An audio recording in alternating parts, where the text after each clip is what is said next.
Hello friends, welcome to our channel. ఈరోజు వీడియోలో మనం మాట్లాడుకోబోతున్నటువంటి టాపిక్ వచ్చేసేసి ఇటీవల మన భారతదేశ పార్లమెంట్లో ప్రభుత్వం న్యూక్లియర్ టెక్నాలజీని కంట్రోల్ చేస్తూ శాంతి బిల్ అనే దాన్ని ప్రవేశపెట్టడం జరిగింది. మరి ఈ యొక్క సందర్భంలో ఈ శాంతి బిల్ గురించి మనం డీటెయిల్గా డిస్కస్ చేయడానికి ట్రై చేద్దాం. Mean while first of all మీకు అర్థం కావాల్సింది, గవర్నమెంట్ ఆఫ్ ఇండియాలో న్యూక్లియర్ ఎనర్జీ ఇన్ని రోజులుగా ఒక క్లోజ్డ్ కంట్రోల్, అంటే గవర్నమెంట్ కంట్రోల్ చేస్తుండేది. ప్రైవేట్ ఇన్వెస్ట్మెంట్ చాలా తక్కువగా ఉన్నాయి అండ్ ఫారిన్ ఇన్వెస్ట్మెంట్ ఇంకా తక్కువగా ఉన్నాయి. మరి ఇవి ఎందువల్ల తక్కువగా ఉన్నాయి? దాంతోపాటు ఇప్పుడు కొత్తగా తెస్తున్నటువంటి బిల్ అనేది, ప్రపోజ్ చేస్తున్న బిల్ ఏవైనా కొత్త అథారిటీస్ని క్రియేట్ చేస్తున్నాయా? క్రియేట్ చేస్తే అథారిటీస్ యొక్క ఫంక్షన్ ఏంటి? అలానే మన ఇండియా మీ అందరూ తెలుసు 2047 కల్లా నెట్ జీరోకి రీచ్ అవుతామని చెప్పేసి ప్రామిస్ చేశారు as a part of Panchamrit in COP26 Glasgow సమ్మిట్లో. సో మరి ఆ సందర్భంగా మరి మనం నెట్ జీరో అచీవ్ చేయాలంటే ఖచ్చితంగా మన యొక్క న్యూక్లియర్ ఎనర్జీ కెపాసిటీని పెంచుకోవాలి కదా. ఇన్ఫ్యాక్ట్ 2047 కల్లా మనం 100 GW రీచ్ అవ్వాలని చెప్పేసి టార్గెట్ కూడా పెట్టుకున్నారు. సో మరి ఈ సందర్భంలో ఈ డీటెయిల్స్ అన్ని డిస్కస్ చేస్తూ అసలు ఈ యొక్క శాంతి బిల్ అనేది మనం అచీవ్ చేయాలనుకుంటున్నటువంటి టార్గెట్స్కి ఏ విధంగా హెల్ప్ అవ్వబోతున్నది అనే డీటెయిల్స్ అన్ని కూడా డిస్కస్ చేద్దాం. ఓకే, ఫస్ట్ ఆఫ్ ఆల్ ఈ వీడియో యొక్క హైలైట్స్ వచ్చేసేసి అటామిక్ ఎనర్జీ బిల్ 2025 శాంతి బిల్ కాంటెక్స్ట్ డిస్కస్ చేద్దాం. దాని తర్వాత అసలు ఈ యొక్క శాంతి బిల్ అంటే ఏంటి? అంటే సింపుల్, శాంతి బిల్ అంటే మనకి sustainable harnessing of nuclear energy, okay, advancement of nuclear energy for transforming India అంటాం అనమాట. దాన్ని మనం శాంతి బిల్ అంటే ఈ యొక్క న్యూక్లియర్ టెక్నాలజీలో వచ్చినటువంటి అడ్వాన్స్మెంట్స్ని మనం సస్టైనబుల్గా యూజ్ చేస్తూ ఇండియాని ఎలా ట్రాన్స్ఫార్మ్ చేయొచ్చు అనేది దీని యొక్క full form. Then present legal framework ఏ విధంగా ఉంది? బై ది వే మీ అందరూ తెలుసు అనుకుంటా, డిపార్ట్మెంట్ ఆఫ్ అటామిక్ ఎనర్జీ అనేది ప్రైమ్ మినిస్టర్ డైరెక్ట్ సూపర్విజన్లోనే ఉంటుంది. ఓకే, నెక్స్ట్ మరి ఈ యొక్క అటామిక్ ఎనర్జీ బిల్ ఏం అచీవ్ చేద్దాం అనుకుంది అంటే దీని యొక్క ఆబ్జెక్టివ్స్ ఏ విధంగా ఉంది, ప్రైవేట్ పార్టిసిపేషన్ ఎలా ఉంది, అండ్ ఇప్పుడు తీసుకొస్తున్నటువంటి బిల్ యొక్క ఇంపాక్ట్ ఏ విధంగా ఉండబోతుంది, అండ్ ఇది ఇండియా యొక్క అంబిషన్స్కి ఎలా హెల్ప్ అవుతుంది. దాంతోపాటు వీడియో చివరిలో మనం స్మాల్ మాడ్యులర్ రియాక్టర్స్ కూడా డిస్కస్ చేస్తాం. యాక్చువల్లీ స్మాల్ మాడ్యులర్ రియాక్టర్స్ అనేవి 2 టైప్స్ ఉంటాయి. ఈ 2 టైప్స్ దేన్ని బట్టి? అది యూజ్ చేసేటటువంటి మెటీరియల్ని బట్టి. కొన్ని స్మాల్ మాడ్యులర్ రియాక్టర్స్ వచ్చేసి మనకి ప్రెజరైజ్డ్ హెవీ వాటర్ రియాక్టర్స్గా ఉంటాయి, కొన్నేమో లైట్ వాటర్ రియాక్టర్స్ ఉంటాయి. ఏవైనా కూడా మీకు స్మాల్ మాడ్యులర్ రియాక్టర్స్ అంటే సింపుల్గా అర్థం కావాల్సింది ఏంటంటే ఇవి చిన్న సైజు రియాక్టర్స్. మనం వీటిని రెడీమేడ్గా అంటే వేరే దగ్గర తయారు చేసుకొని వచ్చి అక్కడ అసెంబుల్ చేసుకోవచ్చు అనమాట. ఓకే, ఇవి ఇండియాలో ఇంతవరకు మనం స్టార్ట్ చేయలేదు, బట్ మన ప్లాన్లో ఉంది. సో ఎవరు దీనికి హెల్ప్ చేస్తున్నారు, ఎవరు డిజైన్ చేస్తున్నారు అన్న డీటెయిల్స్ కూడా మనం కవర్ చేద్దాం. సరే, మీకు ఒక సింపుల్ క్వశ్చన్, న్యూక్లియర్ ఎనర్జీ అనేది, బాగా వినండి, న్యూక్లియర్ ఎనర్జీ అనేది రెన్యూబుల్ ఎనర్జీయా, నాన్ రెన్యూబుల్ ఎనర్జీయా? ఆన్సర్ చేయడానికి ట్రై చేయండి. ఓకే, సరే, ఈ పర్టికులర్ టాపిక్ మనకి GS పేపర్ 3 సైన్స్ అండ్ టెక్నాలజీతో మీరు లింక్ చేసుకోవచ్చు. ఏ విధంగా? Indigenisation of technology and developing new technology point of వ్యూలో. సరే, కాంటెక్స్ట్ వచ్చేసి మనకి union cabinet atomic energy bill 2025కి అప్రూవ్ చేయడం జరిగింది. దీని పేరే Shanti bill. Okay, and Shanti stands for మీకు ఇందాక చెప్పినట్టు sustainable harnessing of, okay, advancement of nuclear energy for transforming India. So ఇది దీని యొక్క ఫుల్ నేమ్ వచ్చేసేసి. కొన్ని ఎగ్జామ్స్లో మీకు ఫుల్ నేమ్ కూడా అడగొచ్చు. So you have to be very careful. And department of atomic energy ఎవరి కంట్రోల్లో ఉంటుందని చెప్పాను నేను మీకు? PM కంట్రోల్లో ఉంటుందని చెప్పాను. సో ఈ బిల్ మెయిన్గా ఏం చేద్దాం అనుకుంటుంది అంటే ఇండియాలో అటామిక్ ఎనర్జీ యొక్క గవర్నెన్స్, అంటే న్యూక్లియర్ పవర్ ప్లాంట్స్ని సెటప్ చేయడం, దీనికి పర్మిషన్ ఇచ్చేటటువంటి సిస్టమ్, ఇందులో చేంజెస్ తీసుకురావాలని, సేఫ్టీ రెగ్యులేషన్స్. యాక్చువల్లీ ఈ సేఫ్టీ అండ్ లయబిలిటీ మీకు ఇక్కడ చెప్పుకోవాల్సింది ఏంటంటే మనకి భోపాల్ గ్యాస్ ట్రాజడీ జరిగిన తర్వాత మనకి సేఫ్టీ కన్సర్న్స్ విషయంలో గవర్నమెంట్ ఆఫ్ ఇండియా చాలా పర్టికులర్గా ఉంది. ఈ న్యూక్లియర్ రియాక్టర్స్ విషయంలో ఈ యొక్క సేఫ్టీ విషయం వల్లనే మన ఇండియాలో ఫారిన్ ఇన్వెస్ట్మెంట్స్ అనేవి పెద్దగా జరగలేదు. సేఫ్టీ విషయం ఎక్కడ అంటే కనుక యాక్చువల్లీ న్యూక్లియర్ ఎనర్జీలో దీన్ని ప్లాంట్ కన్స్ట్రక్ట్ చేసిన వాళ్ళు ఒకరుంటారు, అంటే ఆపరేట్ చేస్తున్న వాళ్ళు ఒకరుంటారు, సప్లయర్ ఇంకొకరుంటారు, అంటే మెటీరియల్ సప్లై చేసేవాళ్ళు. మరి ఏదైనా ప్రమాదం జరిగినప్పుడు అన్ఫార్చునేట్గా, ఫర్ ఎగ్జాంపుల్ ఇప్పుడు మనం జపాన్లో ఫ్యూకుయామా న్యూక్లియర్ రియాక్టర్ లీక్ అయింది కదా, ఇలాంటి అన్ఫార్చునేట్ ఇన్సిడెంట్ జరిగినప్పుడు ఎవరు బాధ్యత వహించాలి అన్న కన్ఫ్యూజన్ ఉండేది ఇండియాలో ఇప్పటివరకు. సో ఈ బిల్ ఏం ప్రపోజ్ చేస్తుందంటే ఆపరేటర్ లయబిలిటీ, అంటే ఆపరేటర్ బాధ్యత వహించాల్సింది, అండ్ అలానే సప్లయర్ వేటి విషయంలో బాధ్యత వహించాలి, వీటిని డివైడ్ చేసిందనమాట. అంటే ఇప్పుడు ఒక క్లారిటీ వచ్చిందని చెప్పొచ్చు. దీని ద్వారా ప్రైవేట్ ఇన్వెస్ట్మెంట్స్ అలానే ఈ యొక్క ఫారిన్ ఇన్వెస్ట్మెంట్స్ కూడా ఇంప్రూవ్ అవుతాయని చెప్పొచ్చు మనం. ఓకే, ఇన్ని రోజులు మనకి న్యూక్లియర్ ఎనర్జీని డిఫరెంట్ లాస్ కవర్ చేస్తుండే. For example atomic energy act 1962, అలానే civil liability for nuclear damage act 2010. Okay, simple nuclear damage వల్ల కలిగేటటువంటి సివిల్ లయబిలిటీ అంటే అవి లీక్ అయినప్పుడు కానీ, ఓకే, అండ్ ఏదైనా హాట్ వాటర్ లీక్ అయ్యి ఎవరైనా అన్ఫార్చునేట్గా చనిపోయినప్పుడు కానీ. సో ఇలా మనకి వీటినన్నిటిని రెగ్యులేట్ చేసేది ఒక 2-3 డిఫరెంట్ ఫ్రాగ్మెంటెడ్ లాస్ ఉన్నాయన్నమాట. వాటన్నిటి కలిపి ఇప్పుడు కొత్తగా ఈ లా తీసుకురాబోతున్నారు. దీనివల్ల ఏమైంది, గవర్నమెంట్ కంట్రోల్లోనే న్యూక్లియర్ ఎనర్జీ ఉండిపోయింది. సేమ్ ఇప్పుడు మనకి రైల్వే ఆపరేషన్స్ లాగా. సో అండ్ ఒక్కొక్క డిఫరెంట్ లాస్ ఉండడం వల్ల ఎందులో క్లారిటీ లేక ఒక అంబిగ్యూటీ, ఒక కన్ఫ్యూజన్ డెవలప్ అయ్యేటువంటి అవకాశం ఉంటుంది. కాబట్టి సో మనం అనుకున్నంత లెవెల్లో న్యూక్లియర్ ఎనర్జీని వాడలేకపోతున్నాం. మరి అనుకున్నంత లెవెల్లో న్యూక్లియర్ ఎనర్జీని వాడకపోతే మనం పెద్ద టార్గెట్స్ పెట్టుకున్నాం కదా, నెట్ జీరో లాంటి టార్గెట్స్, వాటిని అచీవ్ చేయడంలో ఇబ్బంది అవుతుంది కదా. సో కాబట్టి ఈ అచీవ్ చేసేటువంటి క్రమంలో మనం నెట్ జీరో కార్బన్ ఎప్పటిలోపు అచీవ్ చేద్దాం అనుకున్నాం 2070 వరకు. ఓకే, సో కాబట్టి మన ఇండియాలో న్యూక్లియర్ ఎక్స్పాన్షన్ లార్జ్ స్కేల్లో పెరగాలన్నా, లేదా ప్రైవేట్ గ్లోబల్ ఇన్వెస్ట్మెంట్ ఇంప్రూవ్ అవ్వాలన్నా, లయబిలిటీ పాయింట్ ఆఫ్ వ్యూ అంటే ఏదైనా అన్ఫార్చునేట్ ప్రమాదం జరిగినప్పుడు ఎవరు బాధ్యత వహించాలి అనేటువంటి దాంట్లో చేంజ్ రావాలన్నా, 2047 వరకు మనం 100 GW తీసుకురావాలన్నా, అలా నెట్ జీరో టార్గెట్స్ 2070 వరకు అచీవ్ చేయాలన్నా, వీటన్నిటి విషయంలో మనకి ఇవి చేయాలంటే ఖచ్చితంగా మనం న్యూక్లియర్ ఎనర్జీలో మార్పులు తీసుకురావాలి. మీ అందరికీ తెలుసు న్యూక్లియర్ ఎనర్జీ ద్వారా మనము అంటే హీట్ జనరేట్ చేయవచ్చు. అలా జనరేట్ చేసినటువంటి హీట్ ద్వారా మనం ఎలక్ట్రిసిటీ కూడా జనరేట్ చేయవచ్చు అని చెప్పేసి. ఆల్రెడీ తమిళనాడులో ఈ యొక్క 1000 MW కెపాసిటీతోని 6 ప్లాంట్స్ని రష్యా వాళ్ళ సహకారంతో మనం కూదంకులం న్యూక్లియర్ పవర్ ప్లాంట్స్ ఆల్రెడీ ఆపరేషన్లో ఉంది. అంటే ఫుల్ స్కేల్లో కాకపోయినప్పటికీ కూడా ఆపరేషన్ స్టార్ట్ అయిందని మనం విన్నాం చాలాసార్లు. ఓకే, సో మరి ప్రైవేట్ సెక్టర్ ఇంతగా మనం ఎందుకు అడగాలి, అసలు ప్రైవేట్ సెక్టర్ ఎందుకు పార్టిసిపేట్ చేయాలి? ఎందుకంటే నెంబర్ 1, అన్ని సందర్భాల్లో గవర్నమెంటే ఇన్వెస్ట్మెంట్ పెట్టలేదు. అండ్ ప్రైవేట్ సెక్టర్ పార్టిసిపేషన్ వల్ల టెక్నాలజీలో డెవలప్మెంట్ చాలా ర్యాపిడ్గా జరిగే అవకాశం ఉంటుంది. ఓకే, కొత్త టెక్నాలజీని అండ్ ఫారిన్ కొలాబరేషన్స్ కూడా ఇంప్రూవ్ అయ్యేటువంటి అవకాశం ఉంటుంది. సో అండ్ దానివల్ల మన ఎనర్జీ పూల్ అంటే మనం సస్టైనబుల్ ఎనర్జీ వైపుగా మనం డిఫరెంట్ ఎనర్జీని మనం ఎంకరేజ్ చేస్తున్నాం కదా. సో ఆ విధంగా ఇది కూడా ఎనర్జీ సెక్యూరిటీకి హెల్ప్ అయ్యేటటువంటి అవకాశం ఉంటుంది. ఆఫ్కోర్స్ ఎనర్జీ సెక్యూరిటీకి హెల్ప్ అయితే మనకి క్లైమేట్ చేంజ్ పాయింట్ ఆఫ్ వ్యూలో కూడా మనకి బెనిఫిట్ అయ్యే అవకాశం ఉంది.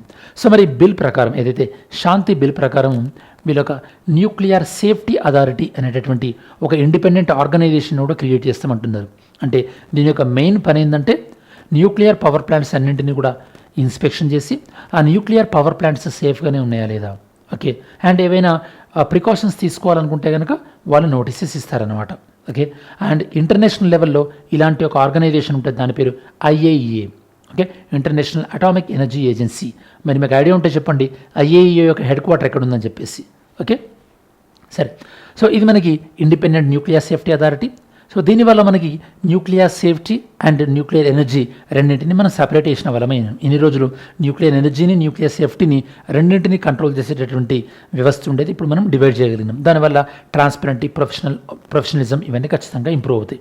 న్యూక్లియర్ లయబిలిటీ నేను మీకు ఇందాక చెప్పాను కదా, న్యూక్లియర్ ప్లాంట్లో అన్ఫార్చునేట్ ఇన్సిడెంట్ జరిగినప్పుడు ఎన్ని రోజులు ఆపరేటర్ అండ్ ఆ సప్లయర్ వీళ్ళ యొక్క లయబిలిటీ విషయంలో క్లారిటీ లేకుండా ఇప్పుడు చాలా క్లియర్గా చెప్పారనమాట. దాంతోపాటు ఈ యొక్క ఇన్సూరెన్స్ బ్యాక్డ్ అంటే వీళ్ళు ఏదైనా జరిగినప్పుడు ఇన్సూరెన్స్ పాయింట్ ఆఫ్ వ్యూలో ఎలా పే చేయాలని చెప్పేసి. ఎందుకంటే మనం చూసాం తెలంగాణలో సిగాచి ఇండస్ట్రీలో అన్ఫార్చునేట్ ఇన్సిడెంట్ వల్ల చాలామంది చనిపోయారు. వాళ్ళ గవర్నమెంట్ 1 crore నష్టపరిహారం అని అప్పటికి అనౌన్స్ చేసింది. అన్ఫార్చునేట్ ఏంటంటే ఇప్పటి వరకు వాళ్ళకి ఆ 1 crore డబ్బులు అనేవి డిస్బర్స్ అవ్వలేదు. వాళ్ళు కోర్టుల చుట్టూ తిరుగుతున్నారు. కోర్టు మొన్ననే వాళ్ళ యొక్క నష్టపరిహారం విషయంలో ప్రభుత్వానికి ఒక వార్నింగ్ ఇచ్చింది, మీకు ఐడియా ఉంటే కనుక. ఓకే, సో కాబట్టి మనం ఇంటర్నేషనల్ కన్వెన్షన్స్ ప్రకారము, ఇంటర్నేషనల్ స్టాండర్డ్స్ ప్రకారము, ఓకే, సో ఇండస్ట్రీలో పెట్టుబడులు ఎంకరేజ్ చేద్దాం అనుకుంటున్నాం. బట్ స్టిల్ ఇవన్నీ చేసినప్పటికీ కూడా కొన్ని రకాల డిస్ప్యూట్స్ వచ్చే అవకాశం ఉంది కదా, గవర్నమెంట్కి ఆపరేటర్కి మధ్యలో, ఆపరేటర్కి సప్లయర్కి మధ్యలో. కాబట్టి ఈ డిస్ప్యూట్స్ స్పెషల్గా ట్రీట్ చేయడం కోసం అని చెప్పేసి డెడికేటెడ్ న్యూక్లియర్ ట్రిబ్యునల్ని కూడా ఈ బిల్ అనేది క్రియేట్ చేస్తుంది. దీనివల్ల జ్యుడిషియల్ డిలేస్ అవ్వకుండా ఉంటాయి అన్నమాట. నేను చాలా సందర్భాల్లో చెప్పాను, ట్రిబ్యునల్స్ అంటే డెడికేటెడ్ కోర్ట్స్ అని చెప్పేసి. ఈవెన్ ట్రిబ్యునల్ అన్న కాన్సెప్ట్ మన ఇండియన్ కాన్స్టిట్యూషన్లో ఒరిజినల్గా లేకుండే. తర్వాత దీన్ని 42nd అమెండ్మెంట్ 1976 ద్వారా స్వరణ్ సింగ్ కమిటీ యొక్క సూచనల మేరకు మనం యాడ్ చేసుకున్నాం. ట్రిబ్యునల్స్ మన ఇండియాలో ఇండియన్ కాన్స్టిట్యూషన్లో పార్ట్ 14A అండర్ 323A 323Bలో మీరు ట్రిబ్యునల్ అన్న కాన్సెప్ట్ చూడొచ్చు. 323A వచ్చేసి మనకి సెంట్రల్ అడ్మినిస్ట్రేషన్ ట్రిబ్యునల్, 323B వచ్చేసి ట్రిబ్యునల్ ఫర్ అదర్ పర్పసెస్. అందులోనే ఇది కూడా మనకి ఇంక్లూడ్ అయ్యేటటువంటి అవకాశం ఉంటుంది. అండ్ న్యూక్లియర్ ఎనర్జీ కెపాసిటీ విషయంలో మనం 2047 కల్లా 100 గిగావాట్ అనుకుంటున్నాం, కానీ ఇప్పుడు మన ప్రజెంట్ కెపాసిటీ ఎంత ఉందంటే 8 గిగావాట్ మాత్రమే ఉంది. అండ్ గ్లోబల్ లెవెల్లో యుఎస్ ఆల్మోస్ట్ 100 గిగావాట్ రీచ్ అయింది, ఫ్రాన్స్ 65 గిగావాట్, చైనా 58 గిగావాట్. అంటే ఇలా వేరే కంట్రీస్ ప్రోగ్రెస్ అవుతున్నటువంటి విషయంలో మనం కూడా ఒక వాళ్ళతో క్యాచప్ అవ్వాల్సినటువంటి అవసరం ఉంది. అండ్ ఇక్కడ మీకు స్మాల్ మాడ్యులర్ రియాక్టర్ చెప్పాను. స్మాల్ మాడ్యులర్ రియాక్టర్స్ అంటే అసెంబుల్ చేసి రెడీమేడ్గా మనం అసెంబుల్ చేస్తామన్నమాట. సేమ్ ఇదివరకు మనం కాంపౌండ్ వాల్ కట్టాలంటే బేస్మెంట్ దగ్గర నుంచి మనం స్టార్ట్ చేసేవాళ్ళం. ఇప్పుడు రెడీమేడ్గా అంటే మనకి ఒక టెంపరీగా కట్టాలంటే ఆల్రెడీ మనకి ప్రీ ఫ్యాబ్రికేటెడ్ వాల్స్ లాంటివి ఉన్నాయి, మనం తీసుకొచ్చి వాటిని ఫిక్స్ చేస్తున్నారు. అలానే ఇది కూడా సేమ్ అనమాట స్మాల్ మాడ్యులర్ రియాక్టర్ అంటే. ఓకే, ఫాస్ట్గా అయిపోతుంది అండ్ తక్కువ ఇన్వెస్ట్మెంట్ అవసరం ఉంటుంది. జనరల్గా ఇవి బిలో 300 మెగావాట్ కెపాసిటీతో ఉన్నాయి. అండ్ ఇండియా ఏం టార్గెట్ పెట్టుకుందంటే మనం 2033 కల్లా మనం ఓన్గా ఇట్లాంటి స్మాల్ మాడ్యులర్ రియాక్టర్స్ని డెవలప్ చేసుకునే కెపాసిటీ మనకు రావాలి అని. అంటే మీనింగ్ ఏంది, ఇప్పుడు మనకి ఫుల్ స్కేల్ కెపాసిటీ లేదని చెప్పేసి. అండ్ ఈ పాయింట్ ఆఫ్ వ్యూలో మనం రీసెంట్గా ఆల్మోస్ట్ ఒక 20,000 crores న్యూక్లియర్ ఎనర్జీ మిషన్ అనేదాన్ని కూడా అనౌన్స్ చేసాము. దాని గురించి కూడా మనం మన ఛానల్లో డిస్కస్ చేసాం. ఓకేనా, సరే. మరి యొక్క స్మాల్ మాడ్యులర్ రియాక్టర్స్ని ఎవరు డెవలప్ చేస్తున్నారు, ఈ ప్రాజెక్ట్లో దీన్ని ఎవరు లీడ్ తీసుకున్నారు అంటే obviously Bhabha atomic research centre, BARC. Okay, BARC వాళ్ళు 3 different types of small modular రియాక్టర్స్ని డిజైన్ చేస్తున్నారు. ఇందులో ప్రెషరైజ్డ్ హెవీ వాటర్ రియాక్టర్ ఉంటుంది, అలానే లైట్ వాటర్ రియాక్టర్ ఉంటుంది. ఎందుకు మరి లైట్ వాటర్ రియాక్టర్స్ అంటే వరల్డ్లో ఆల్రెడీ ఒక ట్రెండ్ స్టార్ట్ అయింది స్మాల్ మాడ్యులర్ రియాక్టర్స్ విషయంలో. ట్రెండ్ ఏంది, ఈ ప్రెషరైజ్డ్ హెవీ వాటర్ రియాక్టర్స్ ప్లేస్లో లైట్ వాటర్ రియాక్టర్స్ని వాడుతున్నారు. కాబట్టి ట్రెండ్ తగ్గట్టు మనం కూడా మారాలి కదా. సో అందుకోసమని వీళ్ళు pressurised heavy water reactor based, అలానే light water reactor based Bharat small reactor, Bharat small modular reactors and SMR55 ఇలా డిఫరెంట్ రియాక్టర్స్ని వీళ్ళు ప్లాన్ చేస్తున్నారు.